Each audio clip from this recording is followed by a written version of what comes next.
दोस्तों, आपने ट्रांसफार्मर तो कई बार देखा होगा, लेकिन क्या आपने कभी ये सोचा है कि आखिर ये काम कैसे करता है? ट्रांसफार्मर एक ऐसी इलेक्ट्रिकल मशीन है जो एसी वोल्टेज को कम या ज़्यादा करने का काम करती है।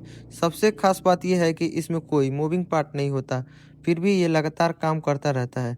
ट्रांसफार्मर के अंदर दो वाइंडिंग होती है, प्राइमरी वाइंडिंग और सेकेंडरी वाइंडिंग। इनके बीच में एक लेमिनेटेड आयरन कोर होता है। जब प्राइमरी वाइंडिंग में एसी सप्लाई दी जाती है तो उसके आसपास एक बदलता हुआ मैग्नेटिक फील्ड बनता है। यही मैग्नेटिक फील्ड कोर के जरिए सेकेंडरी वाइंडिंग तक पहुंचता है और वहां वोल्टेज इंडक्स हो जाती है। इस प्रोसेस को म्यूचुअल इंडक्स कहते हैं। अगर सेकेंडरी वाइंडिंग में टर्न्स ज़्यादा हो तो वोल्टेज बढ़ जाती है।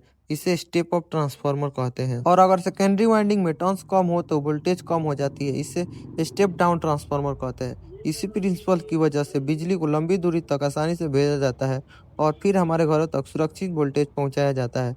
इसीलिए ट्रांसफार्मर हमारे पूरे इलेक्ट्रिकल सिस्टम का एक बहुत ही महत्वपूर्ण हिस्सा है।